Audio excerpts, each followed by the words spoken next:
آج ہم ایک بہت ہی المناک واقعے پر بات کرنے جا رہے ہیں۔ ایک ایسا سفر جو عبادت کے لیے شروع ہوا تھا۔ اور اس کا انجام ایک بہت بڑے سانحے پر ہوا۔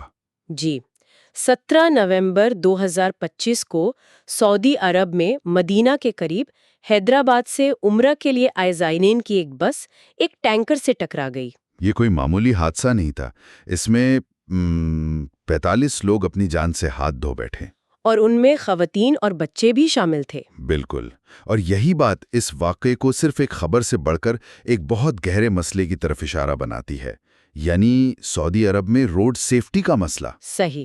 آج ہم اسی پر بات کریں گے کہ کیسے ایک انفرادی حادثہ ایک پورے سسٹم پر سوال کھڑے کرتا ہے۔ اور جو تفصیلات سامنے آئی ہے وہ دل دہلا دینے والی ہیں۔ جی، پوری بس میں آپ سوچے صرف ایک شخص زندہ بچا ہے۔ صرف ایک، محمد عبدالشعیب 24 سال کے۔ اور ان کے بچنے کی وجہ بھی بہت عجیب ہے۔ کہتے ہیں انہیں سفر میں نیند نہیں آ رہی تھی، اچھا، تو وہ اٹھ کر ڈرائیور کے ساتھ اگلی سیٹ پر جا بیٹھے۔ اور شاید یہی چیز ان کی جان بچا گئی۔ جب ٹکر ہوئی تو وہ اور ڈرائیور آگ لگنے سے پہلے ہی کھڑکی سے کود گئے۔ یہ سوچنا بھی مشکل ہے کہ ان پر کیا گزری ہوگی۔ بالکل، اپنی آنکھوں کے سامنے اپنے والدین، دادا، خاندان کے کئی لوگوں کو کھو دیا۔ اور ایک اور خاندان کی کہانی تو اور بھی دردناک ہے۔ ہاں، جس نے اپنے 18 رشتہ داروں کو اسی ایک حادثے میں کھو دیا۔ یہ صرف نمبرز نہیں ہیں، یہ پوری بکھری ہوئی زندگیاں ہیں۔ ظاہر ہے اس کے بعد حکومتیں بھی حرکت میں آئیں۔ جی بالکل، فوری اقدامات تو ہوئے۔ جیسے معاوضے کا اعلان ہوا 5 لاکھ روپے کا، اور ہر خاندان سے 2 افراد کو آخری رسومات کے لیے سعودی عرب بھیجنے کا بھی انتظام کیا گیا۔ ہاں، اور جدہ اور حیدرآباد میں کنٹرول رومز بھی قائم کیے گئے۔ لیکن یہ سب تو حادثے کے بعد کی باتیں ہیں نا۔ یہی تو اصل سوال ہے کہ ایسے واقعات کو ہونے سے روکنے کے لیے کیا ہو رہا ہے، کیونکہ یہ کوئی پہلا واقعہ تو ہے نہیں۔ نہیں، بالکل نہیں۔ مارچ 2023 میں بھی ایسا ہی ایک حادثہ ہوا تھا، اور اکتوبر 2019 میں بھی۔ یہ ایک پیٹرن نظر آتا ہے۔ لیکن ایسا کیوں ہے؟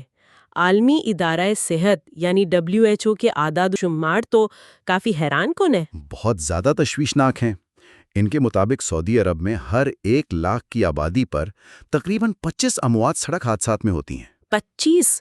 یہ تو بہت سے ترقی یافتہ ملکوں سے کہیں زیادہ ہیں۔ بہت زیادہ، مطلب روزانہ 19 سے زیادہ اموات اور ہر گھنٹے 4 لوگ زخمی۔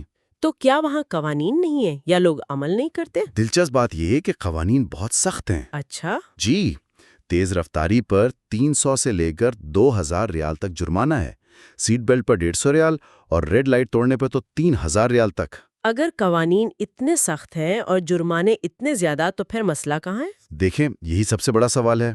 سعودی عرب نے ٹیکنالوجی کا بھی بہت استعمال کیا ہے۔ جیسے؟ وہاں ساہر نام کا ایک بہت جدید ٹریفک مانیٹرنگ سسٹم ہے۔ یہ ساہر کیا کرتا ہے؟ یہ گاڑیوں کو لائسنس پلیٹ سے ٹریک کرتا ہے، مطلب کیمرے ہر جگہ ہیں۔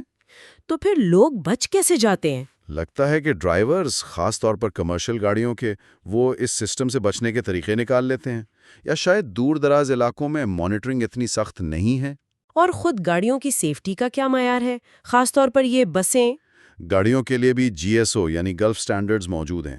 ان کے مطابق کیا لازمی ہے؟ ہر گاڑی میں ABS بریکنگ سسٹم، مسافروں کے لیے ایئر بیگز، اور خاص طور پر زائرین کی بسوں میں سپیڈ لمیٹرز کا ہونا بھی لازمی ہے۔ سپیڈ لمیٹرز؟ مطلب وہ ایک خاص رفتار سے تیز نہیں چل سکتی؟ بالکل۔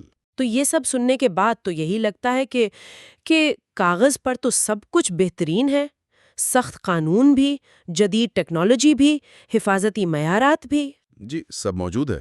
لیکن زمین پر حقیقت وہ بالکل مختلف نظر آتی ہے۔ اور یہی اس پوری گفتگو کا نچوڑ ہے، اور شاید یہی وہ سوال ہے جو ہمیں اپنے سامعین کے لیے چھوڑنا چاہیے، کہ جب سعودی عرب میں ساہر جیسا جدید نظام، سخت قوانین اور بھاری جرمانے موجود ہیں، تو سڑک حادثات کی یہ خاموش وبا آخر قابو میں کیوں نہیں آ رہی؟ کیا اس کا حل مزید ٹیکنالوجی میں ہے؟ یا پھر اصل جڑ کہیں اور ہے، جیسے ڈرائیوروں کا رویہ، ان کی ٹریننگ، یا پھر موجودہ قوانین پر ٹھیک سے عمل درآمد نہ کروانا؟